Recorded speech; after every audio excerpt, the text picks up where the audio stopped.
Hello everyone, my name is Alicia Jackson, licensed professional counselor, and welcome to my channel. Today we are reviewing Married at First Sight, Season 16, Episode 20. Here at this channel, we do a therapeutic review where we utilize the model internal family systems to get a little curious about what's happening internally for these couples and learn a lot about relationships, communication, and trauma and how it shows up in relationships, and potentially learn a little bit about ourselves. If you are returning, welcome back. Be sure to like the video and subscribe to the channel. Now let's get into it. First of all, I know that I said last review that, man, Mass, what are you doing? 19 episodes. At that time, we had did the decision day and the reunion, and you said, well, Alicia, they doing 90-minute episodes. I get it. But now, as you saw, and we've all learned that this season they're like extending the season, and that the reunion. So I'm letting you know, as for me on this channel, I will be stopping the review at decision day, because I feel like that is really where my work is done as a therapist. But I just really want to focus on, the process, them making it through the process. After that, I release them.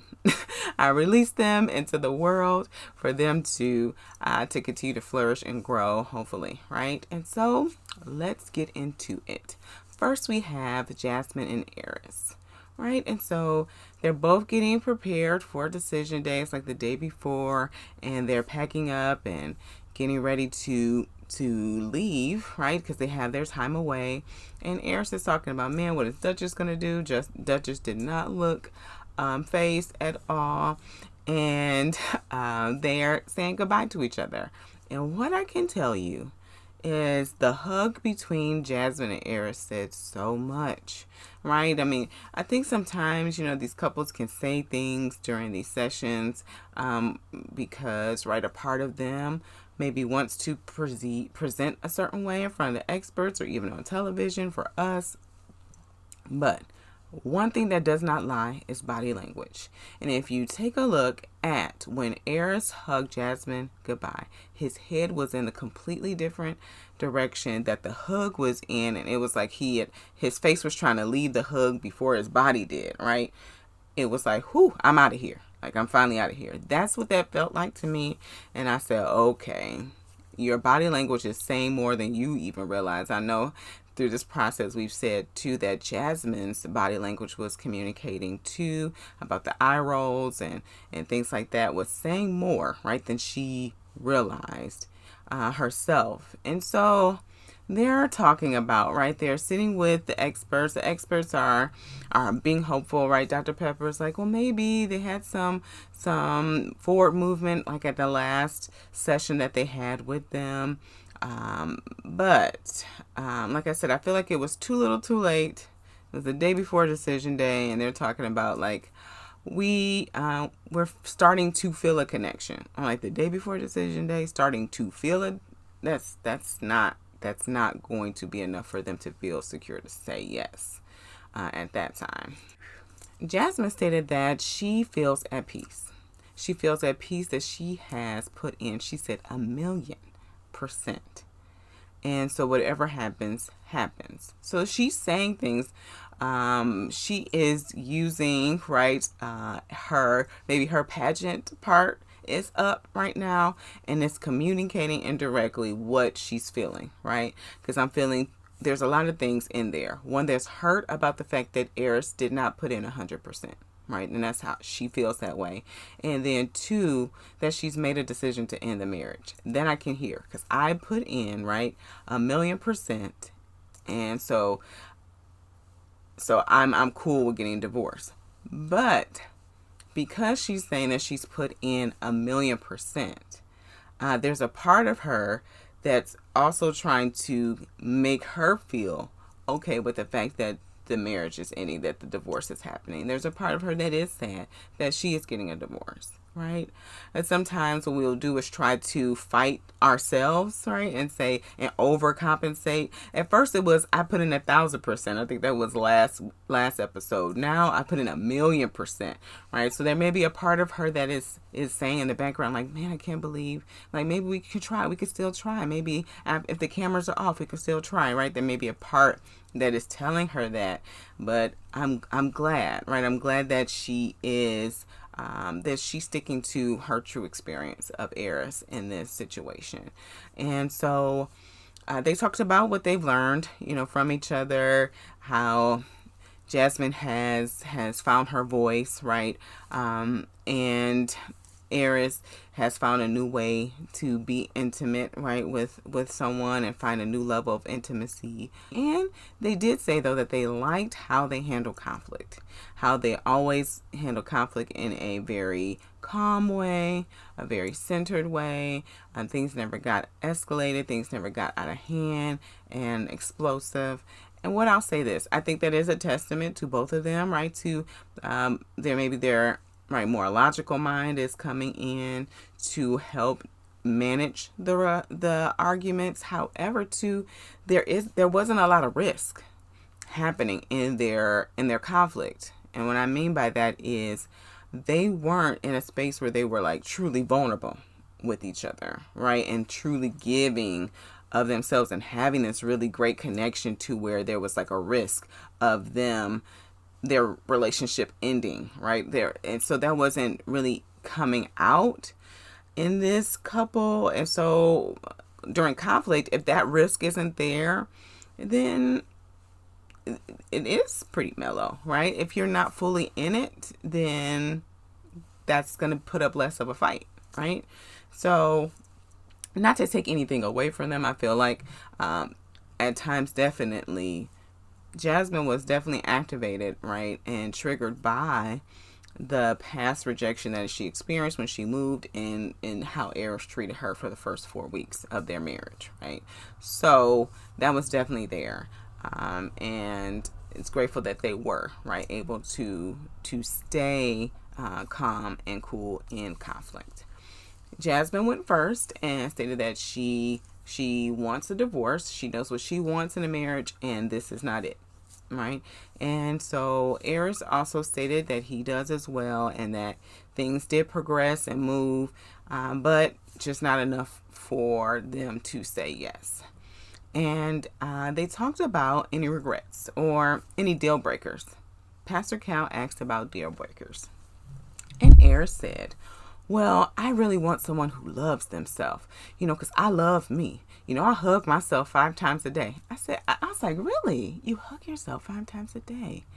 And then he says he gives himself a pep talk at the beginning of the day. I thought that was, that was cool. But he said that he really felt like the temperature of the relationship impacted how Jasmine saw herself. I don't know if that's necessarily true, and he was open to disagree, right, with her. Jasmine definitely, we saw, was offended and hurt by that statement. That took her a bit back. She said, no, I never stopped loving me. I feel like there was some discouragement about her, about the relationship, right? I will feel like that was a past, right? That was a past wound that was activated. And I don't feel like that's a judgment on how she loves herself. I believe that you can have love for yourself and still feel like, man, he doesn't love me. What is that about, right? What is that about, especially since I had all this hope.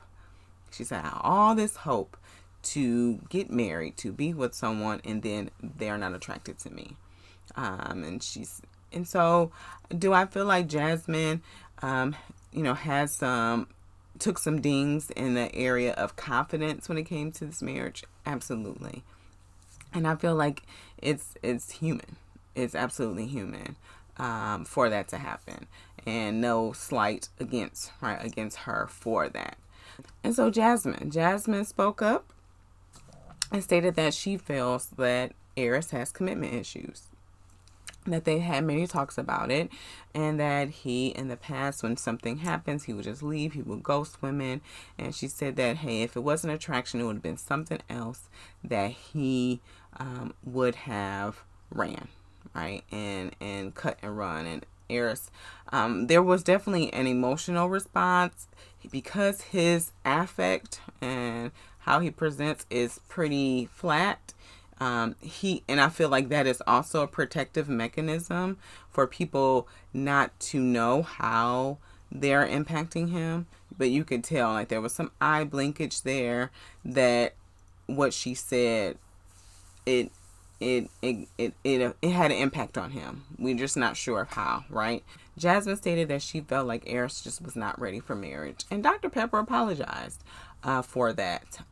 And I do agree that Eris has a lot of work. Eris has a lot of work to do. I don't feel that Eris, right, is a villain or anything of that nature. I feel like he just has a lot of work to do, and we see this in his confessional after they make their decision. And he said, he had all these expectations about the marriage, about what connecting with his wife would look like, and then he went to describe what he wanted his wife to say during these moments, as if that is right, that is marriage.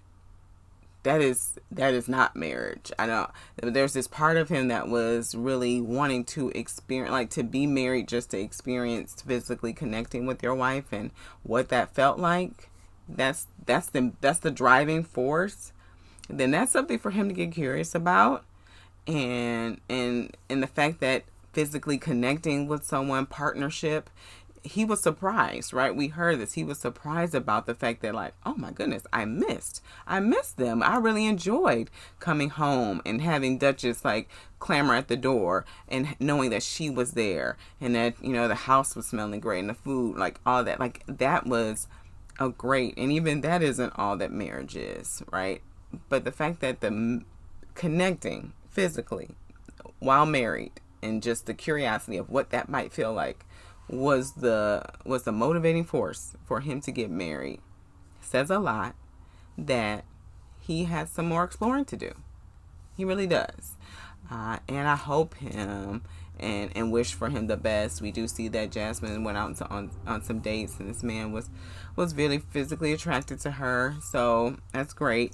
I don't give a lot of weight to it just because it feels like production is behind it. But I really hope and wish them both the best and continuing on their journey. Next, we have Nicole and Chris.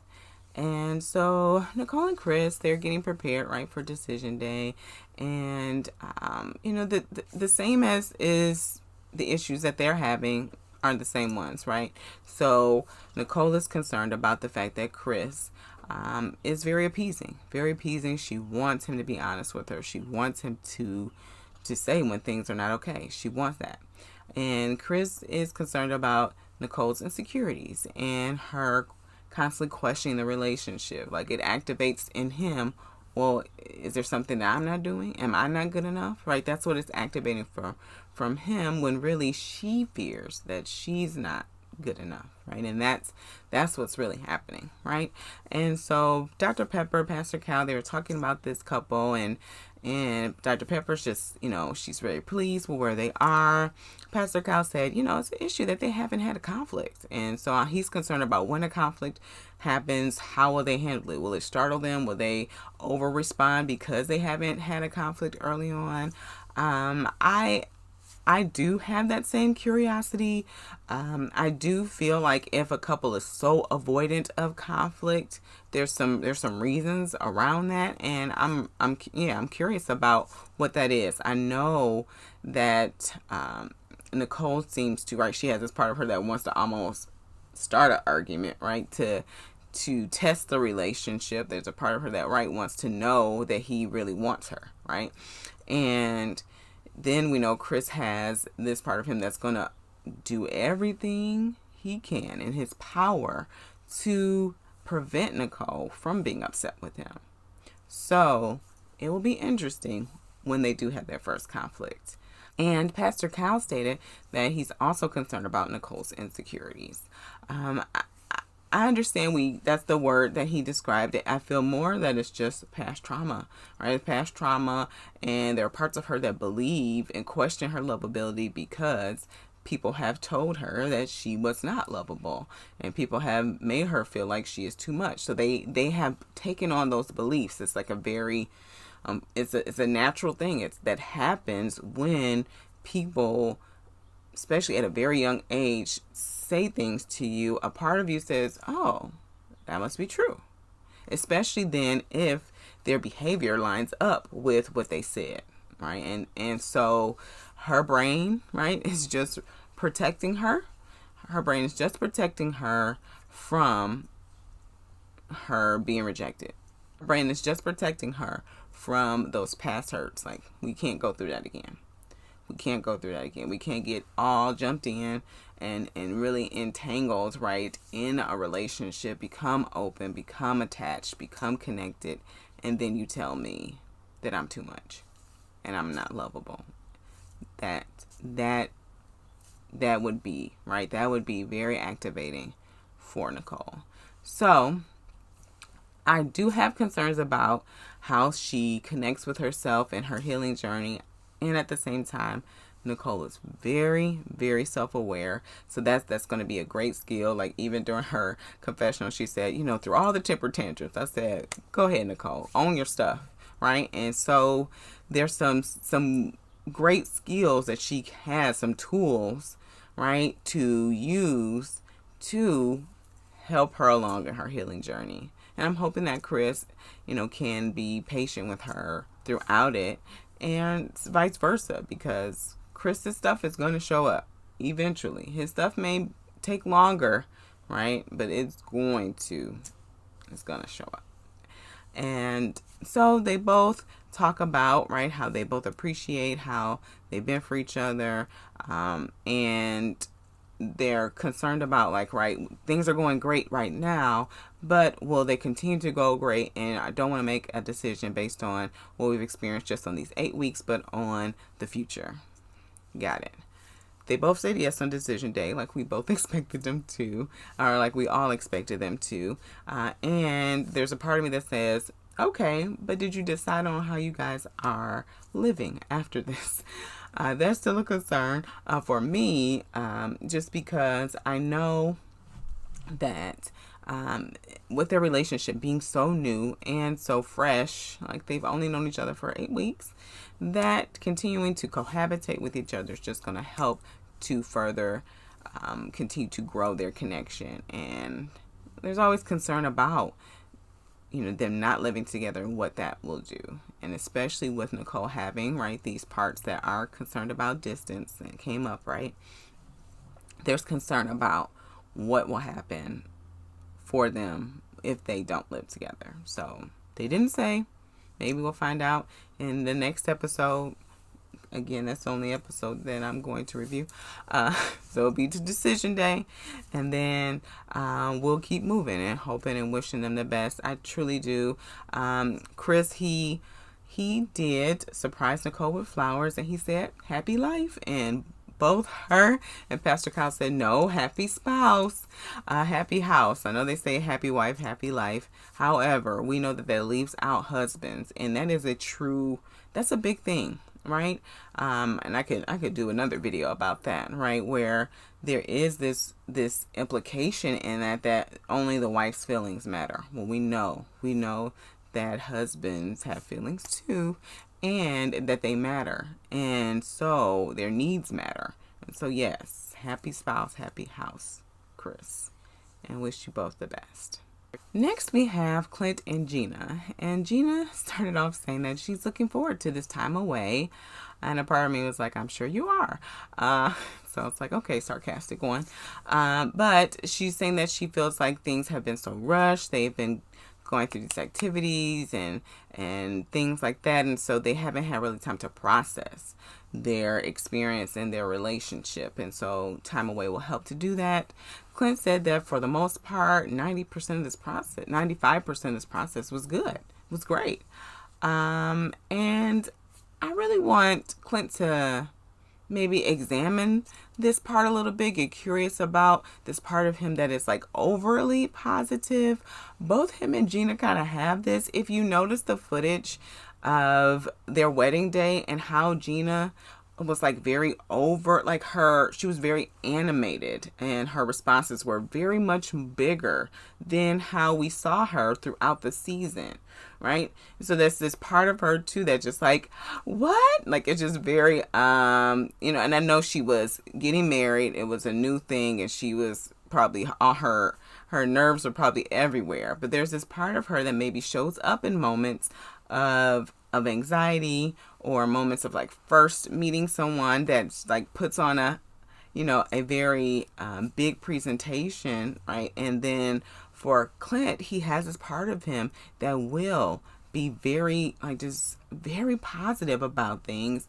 And I feel like that's the part of him that doesn't want to say, right? That doesn't want to say, because he talked about what he learned through this process and how he was like, yeah, man, I realized that like, even though I think the things, I shouldn't say the things, or I should think about how I say the things, right? And so maybe this one is overcompensating for the part of him that is very honest and maybe brutally honest. So he has this brutally honest part, and he's got this other part that's just like, everything was awesome, right? Like he has these two, and there can be a middle. Like there's some great things that him and Gina have, right? They talked about how they enjoy each other's company, they have a good time together, they get along well. They talked about how they usually get along well best when they're in a group setting, which I was like, interesting. Gina said that she felt like it helped her take maybe the magnifying glass off of Clint. That's what I'm hearing, right? And to really see like, oh, we really do have a connection. We really do have fun together, right? And so I'm curious about what happens, right? If she's just looking at every detail, like, oh, look, he does that, he does that, he does that. And that's something for them to get curious about too, because if you have a part of you that is like, maybe like highly critiquing the other person, that part is also highly critiquing you too, right? And so that part is internally critiquing. And so just to get curious about that, right? Also, Dr. Pepper said that she feels like things really, they took a bruising during the honeymoon. It just never really recovered. And I really feel like that. I feel like they came to each other. They were open and honest in their true selves. And then, right. And so then they just kind of went into their hiding quarters. And then we didn't see them until we saw Gina come out a little bit last episode. And then Clint was like, what? I didn't know we was coming out the quarters because I could say some things about you, right? But that didn't, right? They didn't really have a moment where they were really their true selves with each other. I just don't see, right? And so Pastor Kyle said, well, I'm curious if one of you would have made an attempt to try to make a connection or make a romance advance. How would that respond? How would you respond? And they were both like, well, maybe, I don't know. And Clint was just like, we just never felt it, so it never happened. I feel like there was a definitely threat of, I don't want to say the wrong thing. I don't want to do the wrong thing. I'm not going to say anything. And I'm not going to make any advances because, right, it's already tense. I don't want to mess it up. And that fear, I feel, stifled their relationship, and what it could have been for them, right? And because again, I feel like this is a case where they're like, oh, we get along so well. I'm like, well, because you guys are really emotionally invested in this, right? There was a part of you that was. I truly believe that, because they do kind of speak to some like hurt passively, right?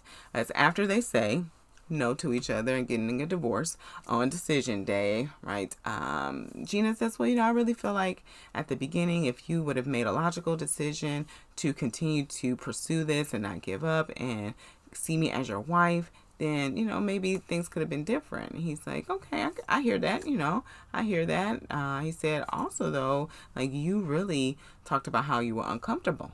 And, so making I want to make sure you're feeling comfortable through this process, and I don't want to do anything that's going to be off-putting to you or disrespectful to you and make any advances that would be unwelcomed. So there's some unspoken hurts that are like trying to peep through and say at the end, but it's in an unfortunate state because they're already looking forward to, Gina says, I'm looking forward to dating. And Clinton does a toast to sweet failure.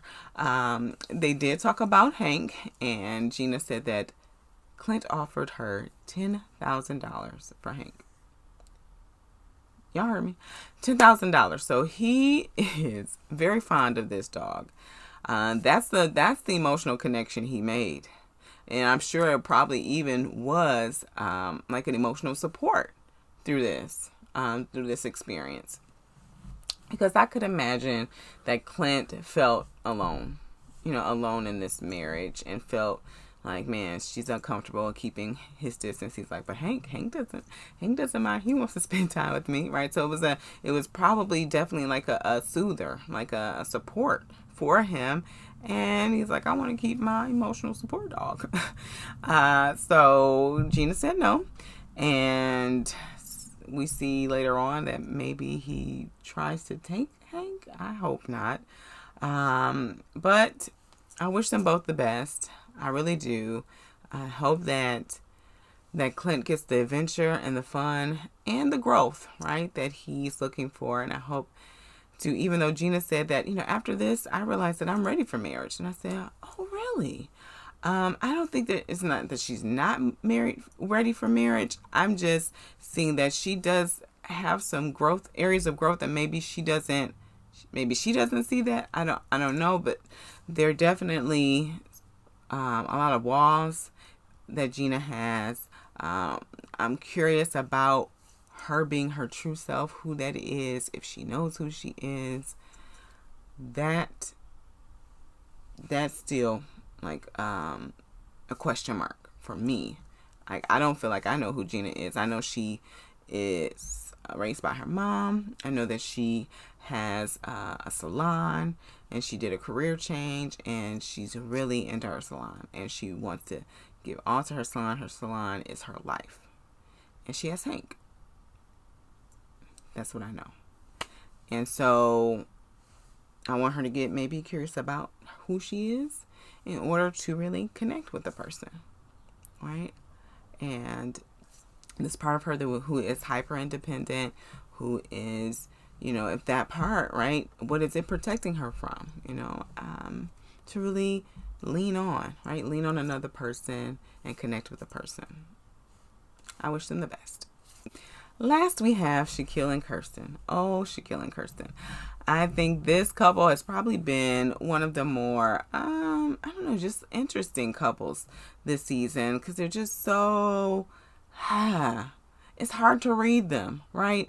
At least for me, I'll say. I think they both have doubts, right? And then from episode to episode, especially with Kirsten, it's just like one week she's in, 1 week she's out. I don't know. It's and I think too, at the beginning, with the part of her that's very picky, right, peculiar, that definitely was up at the beginning. That's what Shaquille encountered. It did some damage.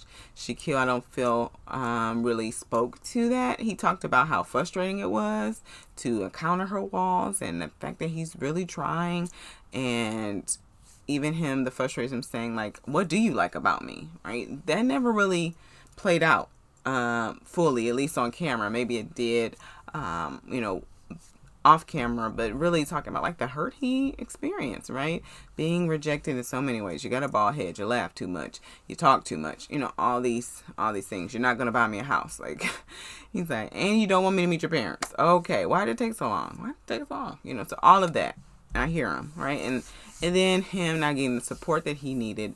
Now, Kirsten did speak more clearly to that, and I feel like, okay, I get an understanding of her feeling like, for her, she's so used to being her own person, her hyper independence, right? And so when she's going through a hard time, she self-soothes. She really talks to herself, gets herself together, and keeps moving. right? And so Shaquille's looking for someone to co-regulate with, right? To really sit with him, right? And Kirsten doesn't realize that her self-soothing, right? That's a part of her, because she's had to deal with pain on her own. That is what is, it's a safety net for her. And so her learning to do that for Shaquille and give him that support, that is a learning curve for her. I said, okay, I get that. And we know that, of course, Shaquille wants her to be with him. That's going to be, if they stay together, that's going to be something that he's going to have to massage a little bit. That's that, to be more realistic. Right? And so Kirsten said that she feels like when Shaquille is talking, that he's only hearing himself. He's not really hearing her. I know sometimes Shaquille has these one-liners. He'll say things, and I'm like, is that really what you mean? Like, I feel like he doesn't really fully say the things that he means. He'll say like clouds in the sky kind of language of like, I'm just doing the best that I can, or God works in mysterious ways, or it's just like these. It's not communicating directly what's here, and he uses like these. And he uses these sayings to try to wrap everything in a tight bow, but not really communicate what he's saying. And then if Kirsten's feeling unheard, I don't know if he is just, which is usually what happens, listening to respond, or listening so she feels heard. Like, okay, what I'm hearing you say is X, Y, and Z.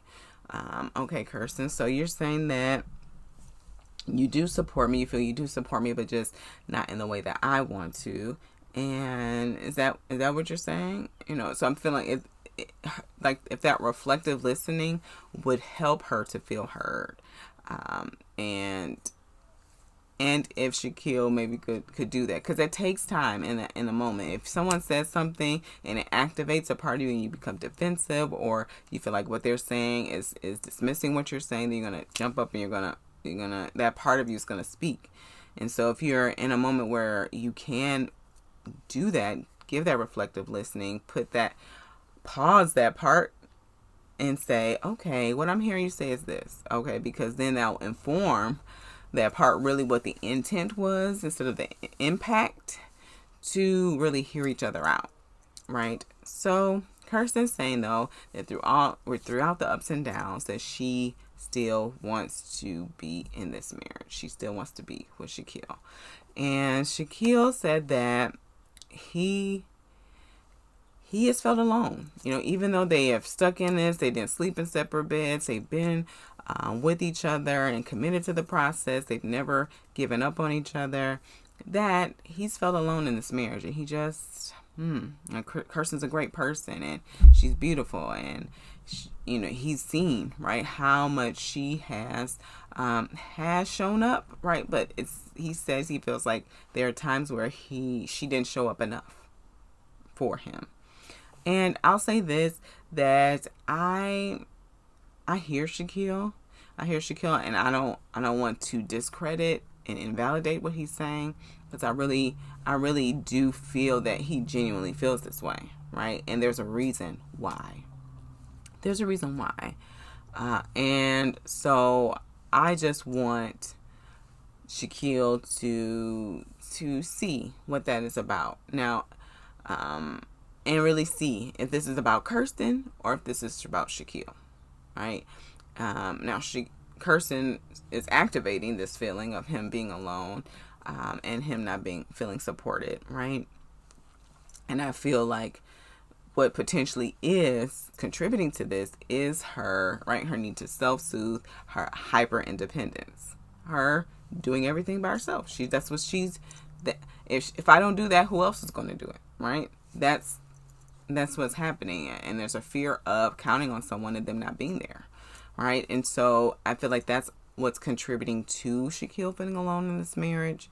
And so I want them, if he decides to stay married, to really explore and sit with that, right? But we're left on a cliffhanger, and then they said they're going to extend the season and have decision day after like 3 more episodes.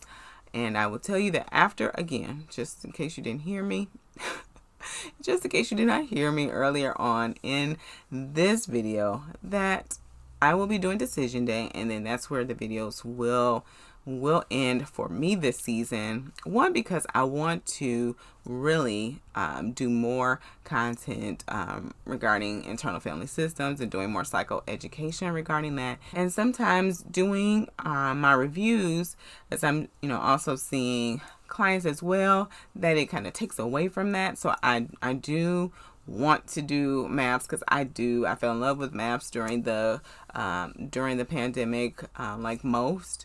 And at the same time, I do want to still do my other content, and so I need to set my little boundary with saying that I'm going to end on decision day and wish these couples the best. You let me know how you felt about these decisions that the couples made. Nothing really was surprising, which I'm great. I'm really proud for Jasmine for ending the relationship, right? Because we knew she had this part of her that would stick and stay and power through. So I'm really proud of her. The fact that she honored her true experience of Eris and opened herself right up to someone who can meet her where she is. And if you have stuck around this long, be sure to like the video, subscribe to the channel, and as always, be cool, be calm, be centered.